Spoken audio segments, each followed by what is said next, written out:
গ্রন্থ দিবস 1 জানুয়ারি এবং বঙ্গবন্ধু স্বদেশ প্রত্যাবর্তন দিবস কিন্তু 10 জানুয়ারি এবং গণ অভ্যুত্থান দিবস 24 জানুয়ারি পালন করা হয়ে থাকে। জনসংখ্যা দিবস 2 ফেব্রুয়ারি পালন করা হয়ে থাকে। পতাকা দিবস আমরা জানি 2রা মার্চ জাতীয় পতাকা দিবস। শিশু দিবস বঙ্গবন্ধু শেখ মুজিবুর রহমানের যে জন্মসাল ছিল 17 মার্চ 2020 সাল থেকে এই জন্মসাল অর্থাৎ 17 মার্চকে জাতীয় শিশু দিবস পালন করা হয়ে থাকে। মুজিবনগর দিবস 17 এপ্রিল মুজিবনগর দিবস পালন করা হয়ে থাকে। 6 দফা দিবস 7 জুন 6 দফা দিবস পালন করা হয়।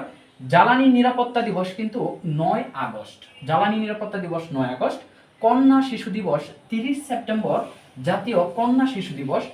জাতীয় নিরাপদ সড়ক দিবস 22 অক্টোবর। নিরাপদ সড়ক দিবস 22 অক্টোবর এবং বাংলাদেশের মুক্তিযুদ্ধ দিবস কিন্তু 1 ডিসেম্বর। কমেন্টে অবশ্যই জানাবে সংবিধান দিবস কত তারিখ। সংবিধান দিবস